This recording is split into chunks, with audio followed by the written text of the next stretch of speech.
Hello, good morning. I'm Theresa Peacock, and I'm an occupational therapist manager. And until 6 years ago, I knew absolutely nothing about social farming. So hopefully I can give you a beginner's guide of what we did. And I guess I entered it with an open mind and a critical mind. And also along the process, we've learned a lot, and perhaps it will help you in setting up projects should you have an interest. It's a small part of my job. Someone asked me if I work in social farming. I'm a clinical manager. It's a small part, but with a small amount of work and getting it started, you'll certainly be the most fantastic part of your job, because certainly the rewards that you'll see will be, this doesn't seem to be on the first slide for some reason. Okay. So I'm the occupational therapist manager, and by default I ended up leading the project with the community mental health teams. There's nurses, social workers, support workers, and my own occupational therapist staff, but I had been involved in the pilot. It seems to be jumping on, which is kind of scary. I partner with the Social Farming Office, which was our local office in Drumshanbo, but now it's national, and I work with all the community mental health teams. I'm afraid to touch it now, hopefully. So we as occupational therapists use a lot of different activities with our service users to enhance independence and build skills, but we'd never used farming, but it was driven by service user goals and to have a wider choice of opportunity. And believe me, even with my New Zealand accent, many of us had hardly been on farms. So someone asked us, do we go on the farms? The therapists do, but they buy wet weather gear. This really doesn't like me, this thing. They buy wet weather gear and wellies, and they are on the farms. It's a partnership that now we have really clear governance of, which is obviously very important with all our policies and procedures in the HSCs, and we have evidence ourselves of the outcomes because we know the people who have been through it. There was the SOFAB project, which Jim mentioned, and we went on to do our own small, funded by the HSC, Sligo Leitrim Mental Health Project, which is on 3 farms. I see Michael is here. He'll keep me straight, and I'll tell you about that. So it's not any kind of work placement. It's not a work experience. It's not supported employment. It's not a training placement or rehabilitation program. We have lots of those facilities available to us through different bodies, whether it be indoor training, etc. If I lean on the table, it doesn't like me. Okay. And it's not any kind of fixed term contract, and that's very important because there were initially some fears that it was some kind of, sheltered work or a training program, etc. For us, it gives us an outdoor activity, fits in with Healthy Island, people becoming more active. It's in farms, it's in woods. It's very good for the therapist as well as the service users. Some of the farms are very small. It can be nature's plants, animals, and obviously physical health benefits. All of our service users go through GP clearance as well, so they're getting their physical health. It's real learning for independent living skills, so there's a reason why you are making your breakfast, sorting your clothes, getting yourself to go, people learning to make their own lunch, and there's routine building with goals. People learning about transport, finances, social inclusion. Even without touching it, it jumps, really scary. And as occupational therapists, we talk about building people's skills, their motor and process, and most importantly, it just gives people another choice. People who perhaps didn't like some of the other activities on hold. So we used the farmers that we use at the moment because they're all trained. We had experience there, and at the SOFAB project, and they are now, all the farms are audited, health and safety. The farmers would teach, have taught me a lot more than I'd know in the HSC. They have insurance, they have wet weather gear, they have transport, catering, and we know for the farmers that we use and the new ones we sample that they can all meet the individual needs of our service users. The location is important. You need your teams to match the location so people aren't travelling a long way. Okay, it's moving me on. The aims of, we do the, sorry.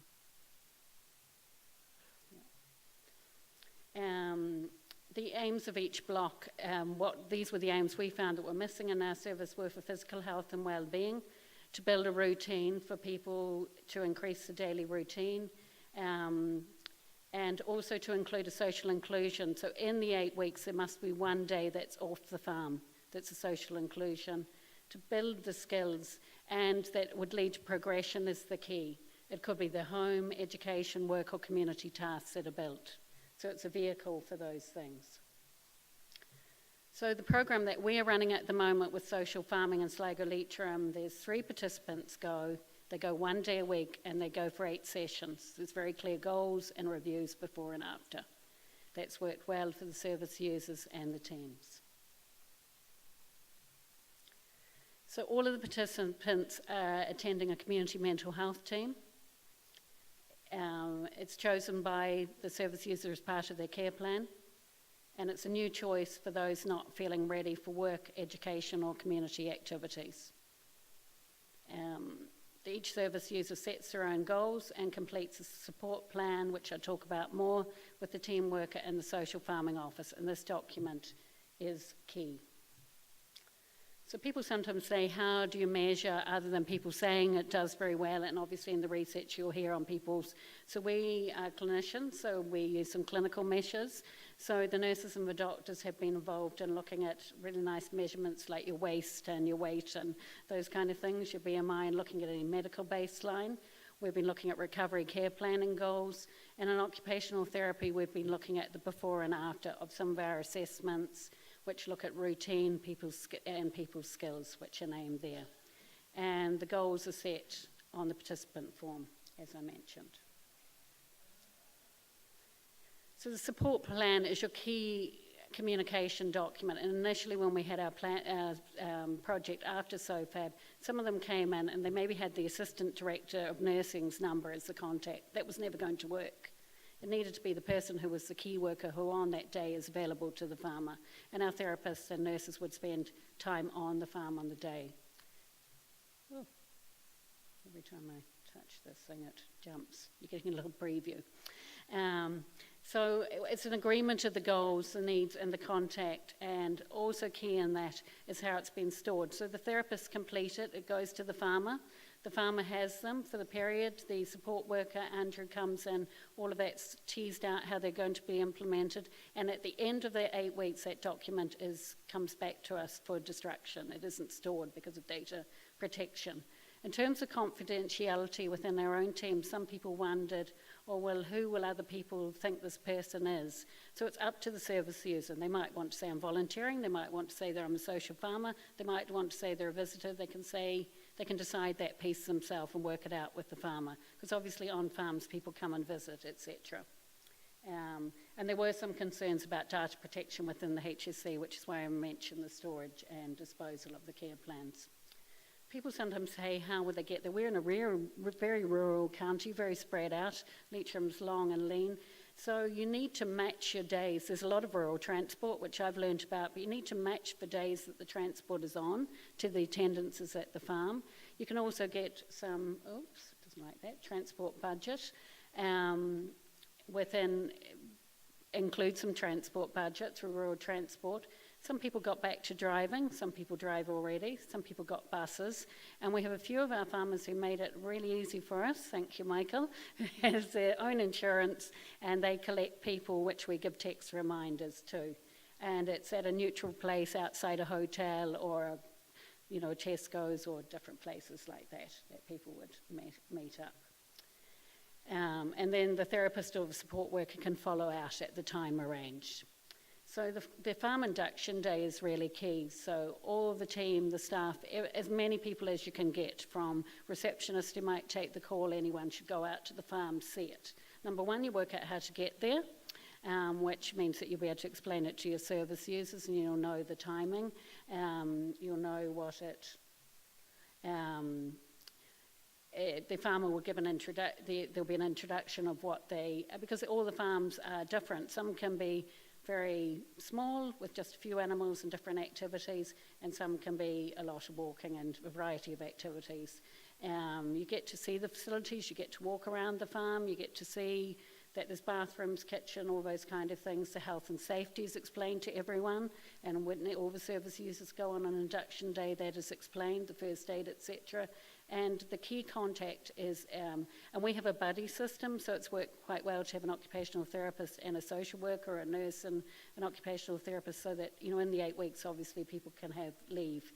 and information on what to wear, catering, etc. And some people have needed that prep time to think about that because, much that it rains in Ireland, and me as a foreigner say, mainly the tourists have the raincoats, so some people had to get them. So after the social farming block has happened, we look at the skills, the confidence, and the learning. We review the MDT key plans, and what's really key I've found with my own staff is the creative brainstorming at this stage. It would be simpler to say, well, they'll do another block, and that may be a need, but it may not be. There may be other things that can be progression. So it's very keen, and obviously having hope and being innovative is key at that point, so that you don't get in the habit of repeating something without... And we look at all the measures again. We look at their physical health and well-being, their daily routine, what skills they've learned, and this on an individual basis, so their own clinicians are doing that.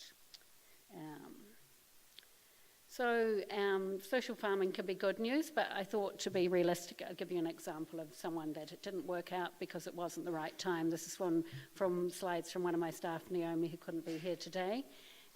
But she had someone who agreed to go to the farm, kept saying they weren't sure, made it most of the way. Now it sounds more dramatic the way she wrote it, jumping out of the car. The car was going quite slow, she had to stop. But the person had social anxiety and they really refused to try. So her learning from that, her reflection was that yes, the person did have an interest in farming, but they had major social anxiety, and she hadn't realised perhaps until they were leaving the home how much that was. The distance was somewhere really unfamiliar. It wasn't, that near his farm.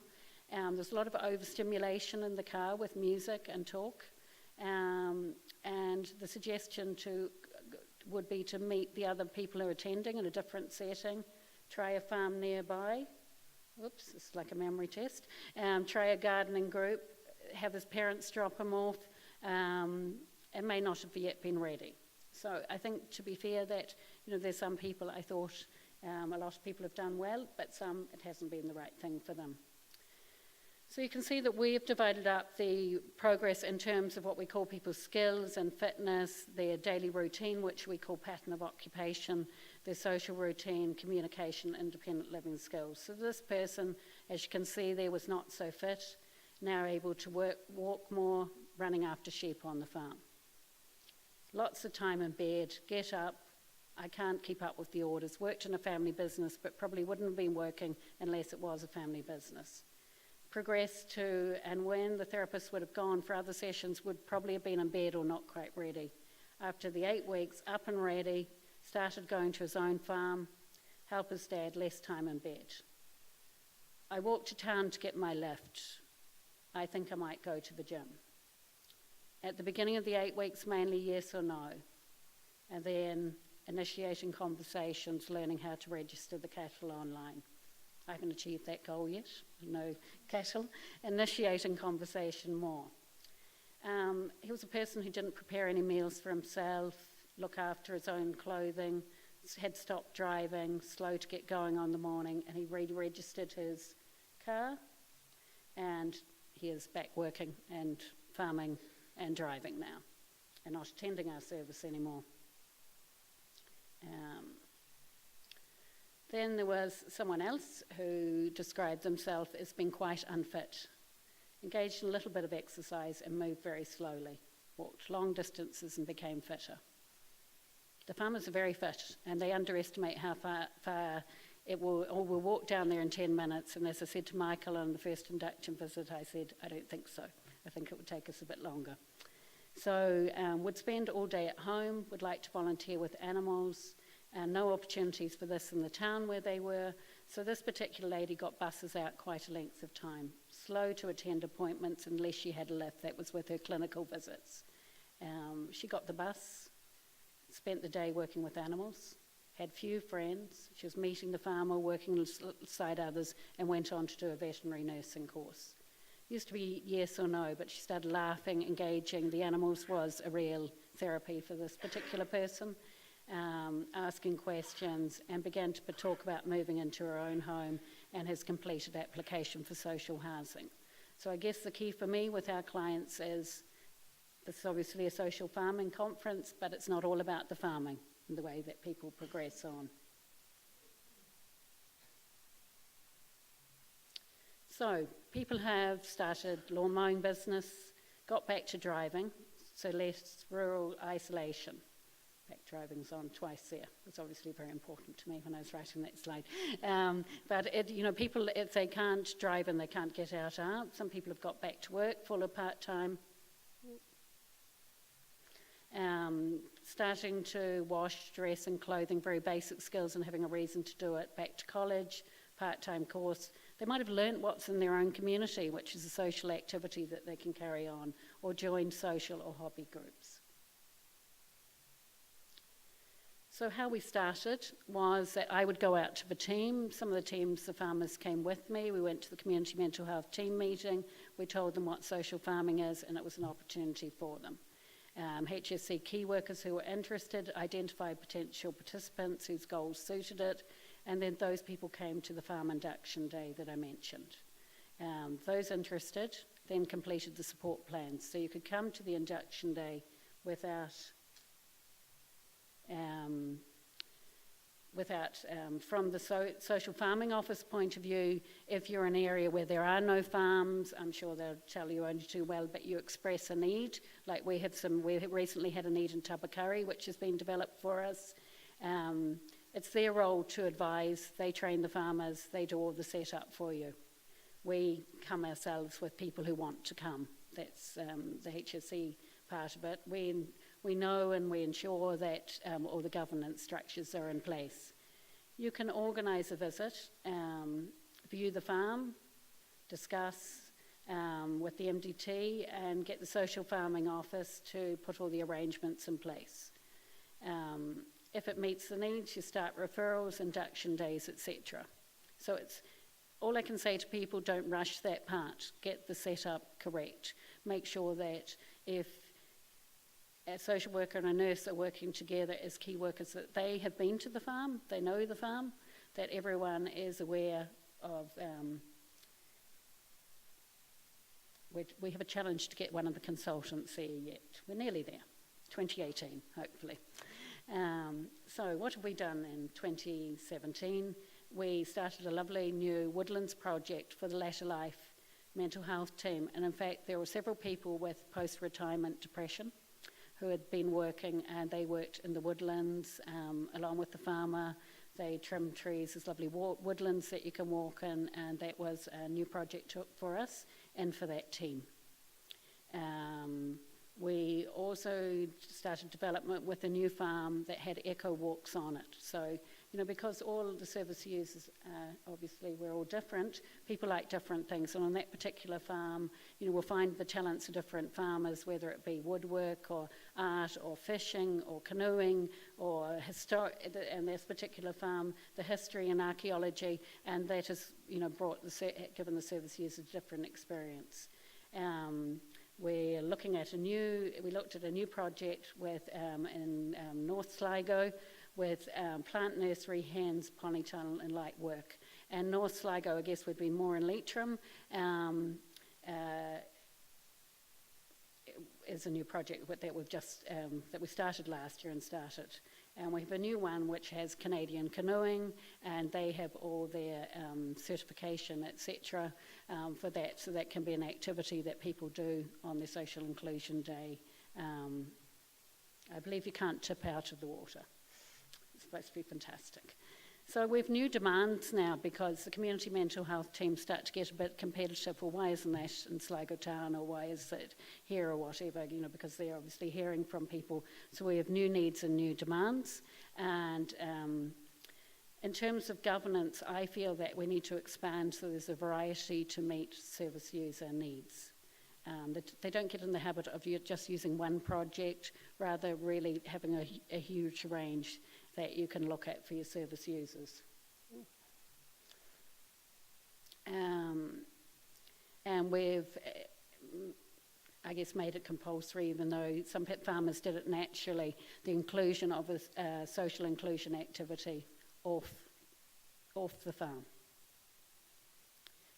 Initially there was things like going to marts, different things, but I know since, and there has been to the ploughing championship, but it could be fishing, could be other activities that people do, something that's in the community. And also we give evidence back to the teams. I mean, obviously people can speak in it, but clinicians like to see, well, what were the outcomes, what was the proof for those teams. People want to know how you get the money.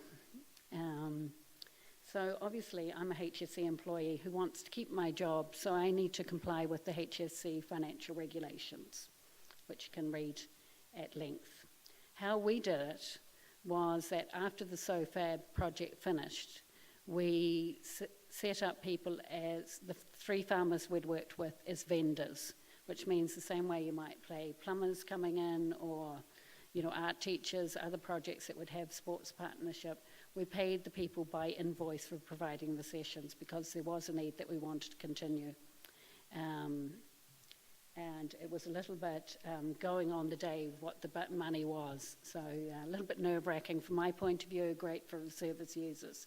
We then moved on to what's called a service level agreement, which is a document, which is a legal agreement between the Social Farming Office and the HSC Mental Health Service, which runs on an annual basis, which means you get your money at the beginning of the year, you know how much you have, and then you're negotiating with the social farming the blocks of weeks and how many have we got. And most recently, and most importantly for the service users going forward, we now have social farming in our service plan in line with Healthy Island and for our service users' needs. And we were doing it in Sligo to Leitrim, but it will spread now to Cavan Monaghan and Donegal, who are in the same group of the HSC CHO1. So that does give, because you don't want to raise hopes for service users if something can't be funded as well, so it gives more credence for it, I suppose. It just gives more. So in brief, I guess the essential learning is you have to learn what social farming is yourself. And the only way to do that is go out on a farm when service users are there and the farmer, walk around and see the activities and see things. And I would have gone and said, I think you could do with seats there or this there or some other things from a clinical point of view. Then you need to tell your team about it, and you need to persuade them, bribe them with scones and a visit or whatever, as many people as possible to come on the farm to see what it is, so they don't think, what are those staff doing, what is it about, and so that they can think when they visit people, well, that might be something that meets their need. You need to give information to the service users, and the induction day is a real choice. So people come out, they see, they decide, is it for me or is it not? They haven't filled in any information at that point. They can bring family members, carers, people can come, staff who may never step on the social farm again can come. I think confidentiality is important, that people have an understanding of what the support document is for, that data isn't kept after that period of time, and all the things in terms of our data protection. There's clear roles that the HSC and the farmer agreed. So it's really important that the farmer knows who is the contact person for the HSC on that day. Different ones, my staff do it on different ways. As I said, they often have buddies, whether it be if they're on holidays, it's a social worker that day.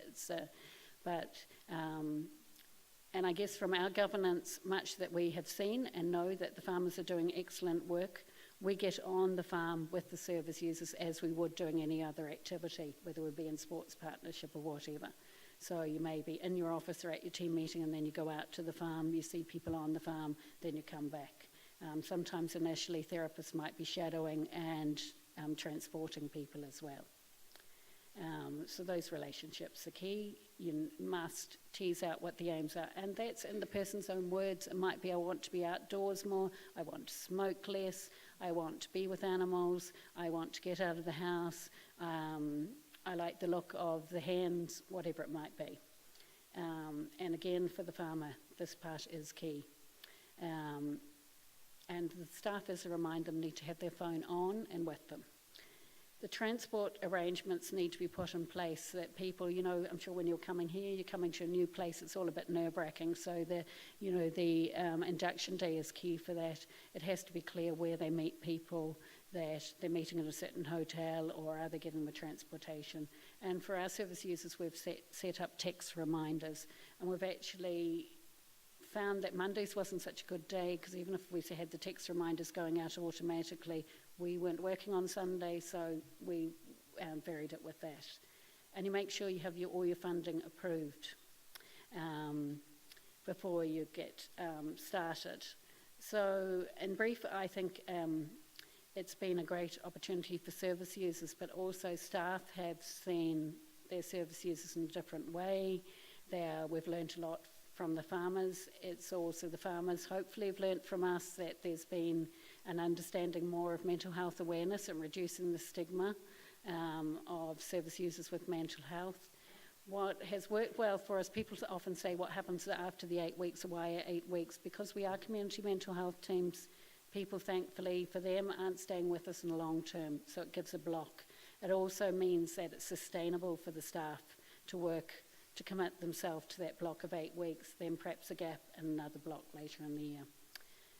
So thank you very much. It's a privilege working with social farming. I wish the rest of my job was so easy, and I welcome any questions later on. Thank you very much.